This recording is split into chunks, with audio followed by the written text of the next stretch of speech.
Di awal film kita diperlihatkan 3 orang pemanjat tebing yang sangat memacu adrenalin. Mereka adalah Hunter, Becky, dan juga suami Becky yaitu Dan. Tujuan mereka adalah untuk mencapai puncak tebing karena mereka bertiga adalah penikmat adrenalin. Tapi naas bagi Dan, ketika ia hendak memasangkan tali pengikat, seekor burung tiba-tiba keluar dan mengejutkan Dan. Dan pun harus terjatuh, tetapi untung saja tubuhnya masih tertahan tali pengaman. Tetapi Dan tak mampu menggapai dinding tebing dan tali pengaitnya juga tidak terlalu kuat menahan berat badan Dan yang terus bergerak.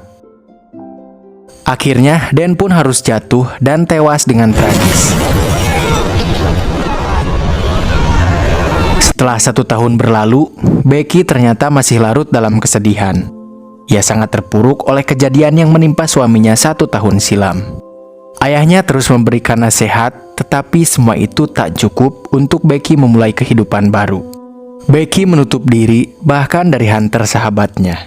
Setelah mereka sudah lama tak berkomunikasi, malam itu tiba-tiba Hunter datang menjenguknya. Becky sedikit bahagia karena setidaknya ia bisa berbicara dan sedikit tersenyum. Kedatangan Hunter untuk membantu Becky bangkit dari kesedihannya. Ia tak mau sahabatnya itu terus mengurung diri dari dunia luar. Hunter menawarkan Becky untuk memanjat menara TV B67 dengan ketinggian 2000 kaki dengan jarak sekitar 6 jam perjalanan dari tempat mereka saat ini. Dan ini adalah satu-satunya cara untuk menghilangkan trauma yang dialami Becky. Di sana ia juga bisa menaburkan abu kremasi Dan untuk memberikan penghormatan terakhir yang layak untuk Dan. Setelah berbagai pertimbangan, akhirnya Becky setuju dan mereka pun memulai perjalanan. Keesokan harinya, mereka sudah berada tak jauh dari tempat tujuan. Hunter juga merekam kegiatan mereka demi kepentingan konten YouTube-nya. Tower tersebut sangatlah tinggi dengan dikelilingi pagar terkunci dengan peringatan kawasan berbahaya. Tetapi mereka sama sekali tak peduli akan bahaya. Karena memang tujuan mereka adalah untuk menentang bahaya.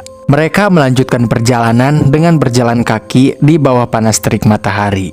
Sampai akhirnya sampailah mereka di kaki tower tersebut.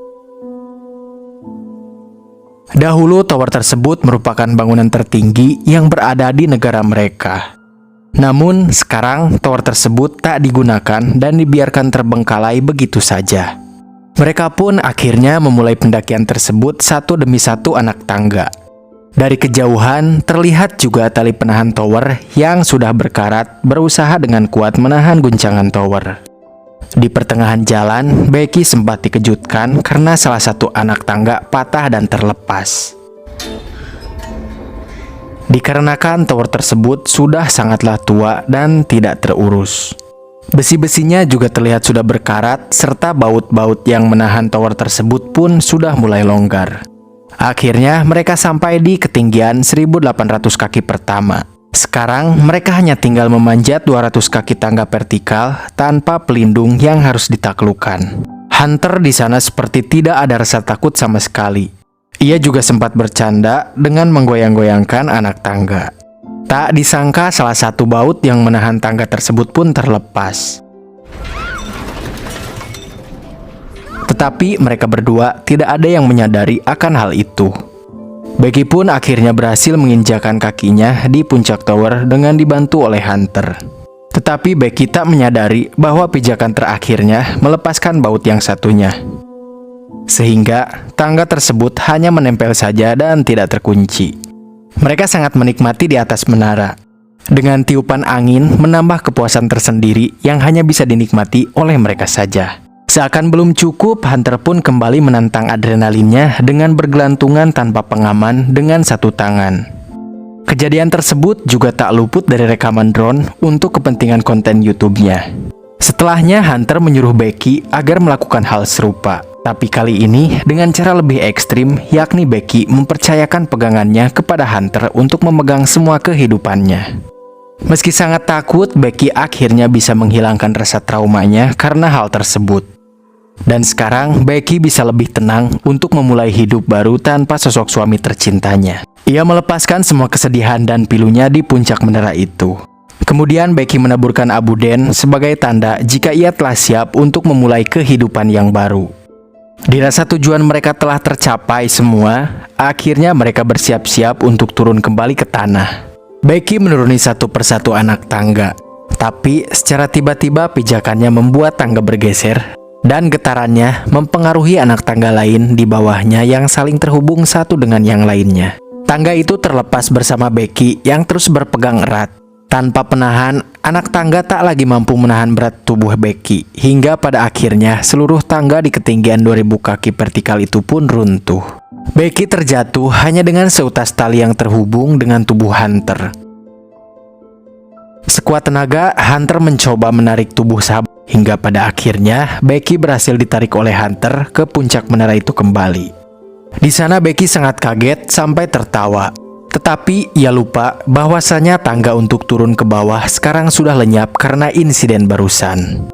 Setelah melihat ke bawah, barulah Becky menyadari bahwa mereka sekarang terjebak di menara setinggi 2000 kaki tanpa tangga untuk turun, serta tanpa persediaan air yang cukup untuk mereka minum, karena tas mereka tersangkut di alat pemancar di bawah.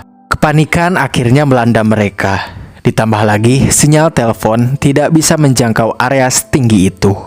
Di dalam box menara, mereka menemukan teropong dan pistol suar yang mungkin dapat mereka gunakan untuk meminta pertolongan. Sebuah ide muncul. Hunter berencana untuk membuat status di media sosial lalu menurunkan HP-nya. Dengan harapan ponselnya bisa menjangkau sinyal yang akhirnya mengirim status tersebut ke para pengikut Hunter. Hunter pun menurunkan ponselnya dengan seutas tali, tetapi masih tak ada tanda bahwa statusnya telah terposting. Akhirnya ia mencoba menurunkannya dengan bantuan tubuhnya yang menjadi tali penghubung agar bisa mencapai titik terendah semaksimal mungkin. Aksi yang bisa dibilang nekat itu pun hampir saja merenggut nyawa Hunter. Bahkan dengan aksi berbahayanya tersebut, sinyal masih saja tak terjangkau di ketinggian itu. Kemudian mereka mencoba cara lain dengan menempatkan HP di dalam sepatu sebagai pengaman, dan kemudian menjatuhkannya. Ketika itu perhatian Becky teralihkan dengan tato 143 di kaki Hunter, yang berarti sebuah ungkapan cinta, tetapi saat itu Becky tak terlalu memperdulikannya. Tak lama setelah itu, mereka melihat seorang lelaki berada persis di bawah mereka. Mereka berteriak sekencang-kencangnya, tetapi karena jarak yang sangat jauh, pria tersebut pun tak mendengarnya. Kemudian Shin juga memperlihatkan ponsel yang tadi mereka lempar telah hancur. Becky juga kemudian melemparkan sepatu ke arah lelaki tersebut. Usaha tersebut hampir berhasil karena laki-laki tersebut menemukan sepatu yang Becky lempar. Tetapi laki-laki tersebut tetap tak menyadari keberadaan dua gadis yang terjebak di atas menara. Lelaki itu menuju ke sebuah trailer tua dan bergabung bersama temannya. Mereka kemudian merencanakan menembak flare gun saat hari mulai gelap. Mengisi waktu dengan melihat ponsel, Becky menyadari raut wajah Hunter yang terlihat murung di hari pernikahannya. Saat hari mulai gelap, Becky menembakkan flare gun. Dan akhirnya usaha mereka berhasil. Lelaki tadi pun melihat keberadaan mereka. Mereka berdua menaruh harapan besar agar bisa terselamatkan. Lelaki itu pun menuju ke gerbang menara, tetapi tanpa diduga, lelaki tersebut pun malah mencuri mobil Hunter dan pergi begitu saja. Di malam harinya, Becky pun menanyakan ada hubungan apa Hunter dengan suaminya. Karena tidak bisa mengelak lagi, Hunter pun mengakui bahwa dirinya terlibat cinta dengan lelaki yang sama. Tapi hubungan itu terjalin sebelum Becky menikah. Setelah Becky menikah, Hunter mengakhiri hubungan itu, mengorbankan perasaan dan menyembunyikan rahasia demi bisa menjaga perasaan Becky. Becky cukup menerima, lalu ia melepaskan cincin pernikahannya. Setelah lebih dari 24 jam, mereka bertahan dari teriknya matahari tanpa air. Siang itu, Hunter berinisiatif turun untuk mengambil tas mereka. Hanya kurang sedikit lagi untuk Hunter bisa menggapai tasnya. Sehingga Hunter melepaskan pengaman tali lalu mengayunkan tubuhnya melompat ke alat pemancar. Tas berhasil diambil, tapi muncul masalah baru. Untuk kembali ke tali, Hunter mengikat tas pada tongsis dan mengaitkannya pada tali. Sedangkan ia akan melompat menggapai tali untuk kembali. Satu percobaan Hunter berhasil meraih tas. Kemudian Becky menariknya ke atas. Hunter pun mencoba meraih tangga, tapi pegangannya tak cukup kuat dan ia pun terjatuh. Becky sangat syok melihatnya. Pelan-pelan, Becky mengintip, ternyata Hunter berhasil meraih tas. Hanya saja, tangannya terluka sehingga Hunter tak lagi bisa memanjat. Dan Becky harus terus menariknya hingga ke atas menara. Usaha Becky berhasil, ia sangat bahagia dan Hunter berjanji tak akan meninggalkannya. Mereka kemudian mencoba mengirim pesan dengan menggunakan drone, tapi baterai tak cukup untuk terbang terlalu jauh. Di malam harinya, Becky membuka mata, mendapati Hunter telah tewas dengan burung pemakan daging berada di sebelahnya. Di sana Becky sangat terkejut, lalu terbangun dari mimpi buruknya dengan Hunter di sebelah menenangkannya. Di siang harinya, Hunter menyarankan agar Becky mengisi daya drone. Mereka memanfaatkan pembangkit tenaga surya yang ada di puncak tower. Di sana Becky sebenarnya takut, tetapi ia memberanikan diri untuk memanjat. Becky sempat berputus asa, tapi Hunter sahabatnya itu terus memberinya semangat. Hunter bernyanyi membakar semangat Becky, sehingga ia pun berhasil sampai di puncak tower. Hunter membimbingnya untuk mengalirkan arus dengan menggunakan logam. Becky mencoba dengan cincin pernikahan dan upayanya pun berhasil. Daya mulai mengisi baterai drone mereka. Sembari mengisi daya, Becky bertahan di atas tower dari triknya mati. Becky juga harus bertahan dari serangan burung pemakan daging. Beberapa saat kemudian, baterai telah terisi penuh. Kemudian, Becky turun, lalu kembali mencoba mengirim pesan. Becky menerbangkan drone ke motel terdekat. Sebenarnya drone hampir mencapai motel, tetapi sebuah truk menabrak drone tersebut. Pengemudi truk itu sempat berhenti, tapi kemudian pergi tanpa melihat pesan di dalamnya. Malam itu badai sepertinya akan turun. Becky semakin lemah. Hunter menyarankan agar ia menangkap burung atau apapun untuk mengisi tenaga. Tak berputus asa, ia akan kembali mencoba mengirim pesan dengan melemparkan handphonenya ke tanah. Becky meminta Hunter untuk memberikan sepatunya sebagai pelindung HP. Tapi Hunter mengatakan bahwa itu tidaklah mungkin, karena Hunter sebenarnya berada di bawah tersangkut di alat pemancar. Ya, ternyata Hunter telah tewas saat itu. Ia tidaklah berhasil meraih tas.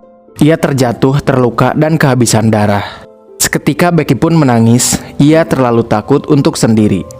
Becky tak dapat menerima kenyataan jika sahabatnya itu telah tiada. Dalam sedihnya, Becky mengingat ayahnya yang senantiasa mengkhawatirkannya. Ia merekam video penyesalan dan permintaan maafnya. Keesokan paginya, Becky sengaja memancing burung agar menggigit lukanya. Kemudian Becky menangkap dan memakan burung itu untuk mengisi tenaganya. Setelahnya, Becky yang telah bertenaga memberanikan diri turun ke alat pemancar menghampiri tubuh Hunter. Di sana Becky menulis pesan untuk ayahnya, lalu mengambil sepatu Hunter. Dengan penuh kesedihan, Becky menyelipkan ponsel itu pada luka di tubuh Hunter, lalu menjatuhkannya. Upayanya itu berhasil, ponsel terlindung dengan baik. Pesan itu terkirim ke ayahnya yang segera meminta pertolongan, lalu menyusul Becky ke lokasi. Setibanya di lokasi, petugas telah menyelesaikan misi dengan menggunakan helikopter. Ia sangat sedih saat melihat petugas mengevakuasi tubuh Hunter yang ia kira adalah Becky anaknya. Dari ambulan, Becky memanggilnya. Becky datang kepada ayahnya meminta maaf atas penolakan yang menerima semua nasihat sang ayah. Pertemuan penuh haru itu pun sekaligus mengakhiri kisah dari film ini.